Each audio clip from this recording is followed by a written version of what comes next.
Tetra Pak le brinda este video tutorial con valiosa información sobre especificaciones de impresión y así ahorrar tiempo y esfuerzo en la creación de diseños. Los 3 puntos importantes en toda creación de un diseño para envases Tetra Pak son: uso correcto del keyline, aplicación de las especificaciones de impresión y revisión previa de color sobre papel como target de color a seguir. Pero ¿cuándo, cómo y quién revisa esto?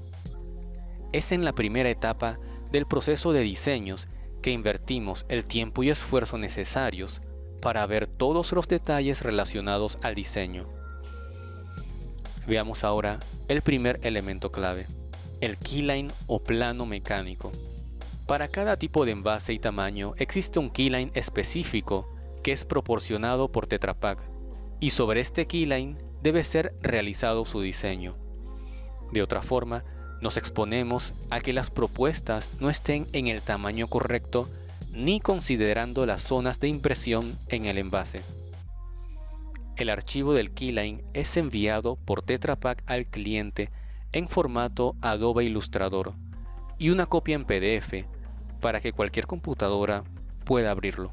El diseñador utilizará solamente el archivo Illustrator con todas sus capas, sin alterar o modificar las capas que marcan las líneas divisorias de los paneles y zonas de impresión o libres de impresión.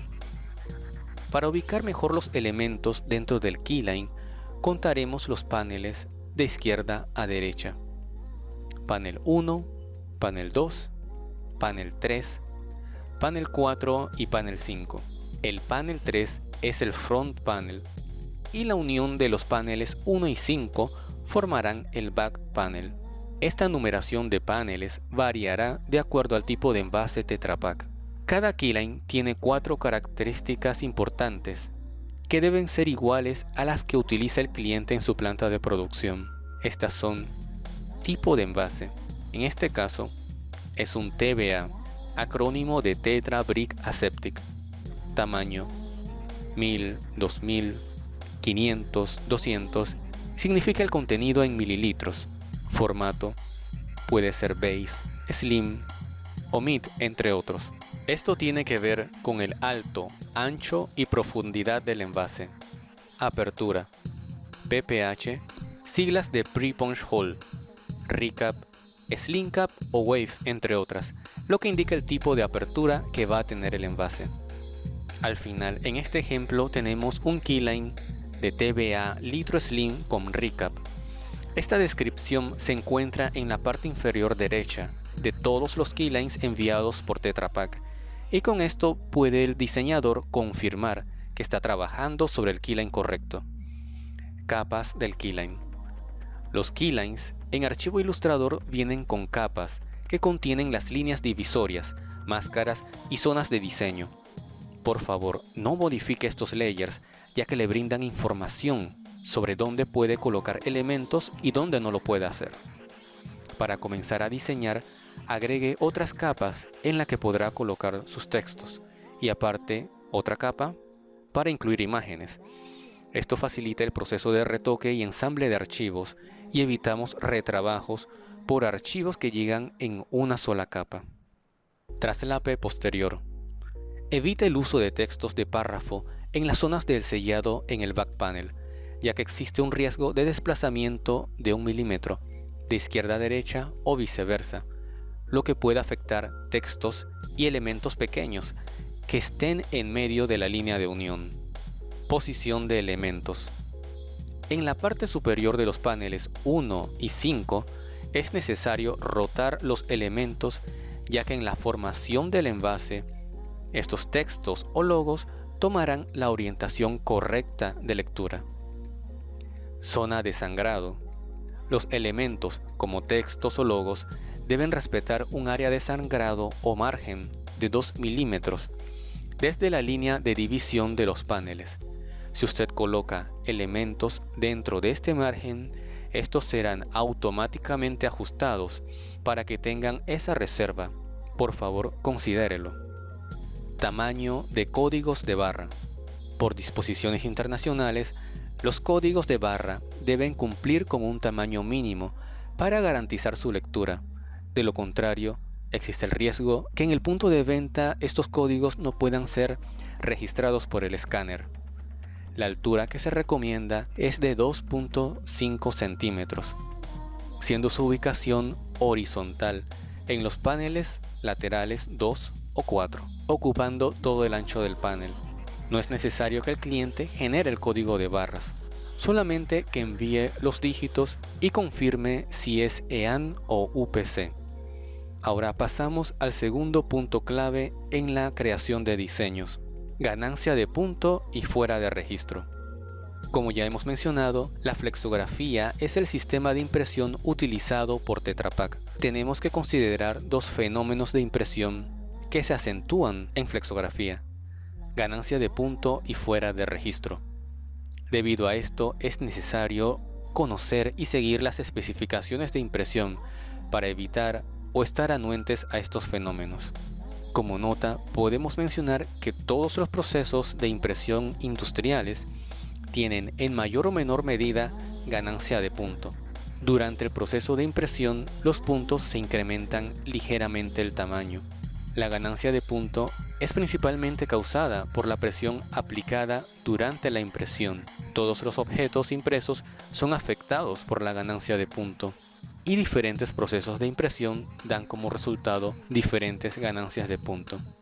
Esta es una muestra de una degradación vista en archivo digital, y esta una muestra del resultado final impreso, en donde se produce un corte de tinta antes de llegar al 0% de la tinta. La razón de esto es que los puntos más pequeños en las placas de producción no son lo suficientemente altos para hacer contacto con la tinta y a su vez con el papel. Para evitar los cortes de tinta, primero hay que entender cómo se forma la imagen, qué tintas utiliza y en dónde estamos aplicando altas luces o sombras que se degradan al 0% de su tinta. En el siguiente ejemplo, existen zonas que tendrán cortes de tinta. ¿Puede identificarlos? En el panel 2 hay una transición de verde que llega hasta el blanco. Aquí tendremos cortes de tinta cian y amarillo. En el front panel, la sombra del logo tendrá un corte porque se hace con puntos negros y esa tinta no forma parte del fondo. En el panel 4 existirá corte de tinta ya que el anaranjado utiliza magenta y amarillo. Este magenta no forma parte del verde en la parte inferior. A su vez, el verde utiliza cian y amarillo. Entonces, el cian no forma parte del anaranjado y también se cortará en esta zona.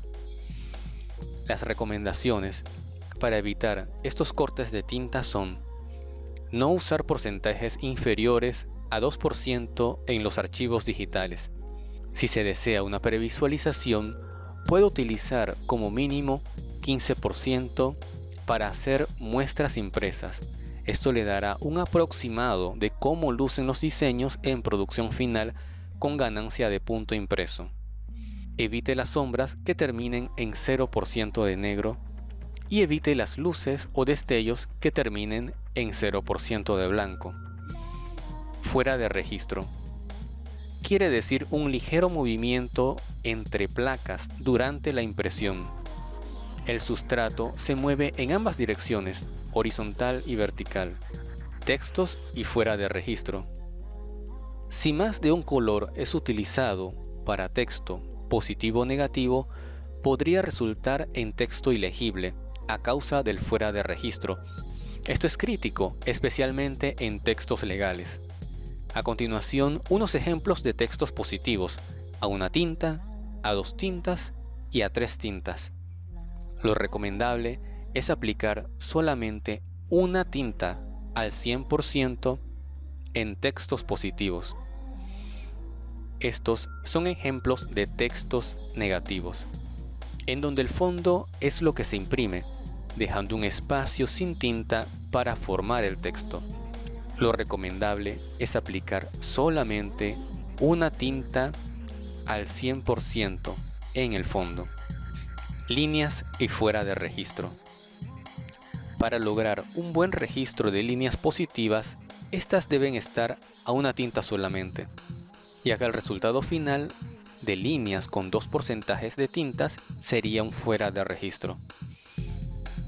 Este es un ejemplo de líneas negativas sobre fondos con 2 porcentajes de tinta. El fuera de registro se produce en las líneas. Tercer punto clave: referencia de color impresa. ¿Por qué es tan importante una referencia de color impresa?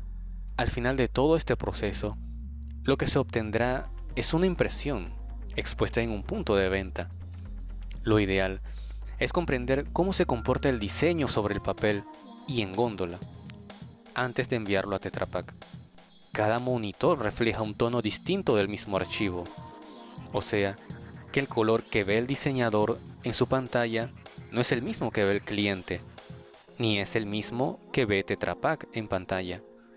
Con una referencia de color previo a los retoques y ajustes de impresión, todas las partes pueden estar seguras que siguen el mismo target de color. Cuando contamos con una impresión al tamaño real, evitamos aprobar textos pequeños. En pantalla no lo notamos porque estamos acostumbrados a aplicarles un acercamiento, sin notar que algunos textos pueden estar muy pequeños e ilegibles en su tamaño original. Una regla básica y sencilla es: si no lo puede leer fácilmente, está fuera de especificación. Una de las ventajas es que podemos identificar de primera mano algunos problemas de impresión, como el acercamiento a tonos de pantalla. Es decir, que hay tonos que en pantalla se ven muy bien, pero sobre papel no son alcanzables. Cualquier referencia de color debe ser generada o solicitada en el paso 1 de la creación de los diseños. Estas referencias servirán de guía de color para el cliente, para la agencia y para Tetra Pak. Así, Tetra Pak puede ajustar los tonos para alcanzar el color deseado en los diseños. Las referencias de color pueden ser una impresión a color aprobada por el cliente, una referencia de otro diseño impreso por Tetra Pak o un número Pantone para áreas de color plano. Resumiendo lo visto en este tutorial, tenemos que dedicar mayor tiempo a la primera etapa de la creación del diseño, ya que aparte de lograr la parte estética, hay que revisar el detalle de cómo se va a imprimir el diseño. Esto tiene que ver con los 3 puntos claves en la creación del diseño: utilización del keyline, ganancia de punto y fuera de registro, y por último, referencia de color impresa. Siguiendo estos puntos, tendrá un diseño reproducible en flexografía. Estamos seguros que la información brindada es útil para sus proyectos de diseño. Si desea conocer más a detalle sobre este tema, no dude en contactarnos.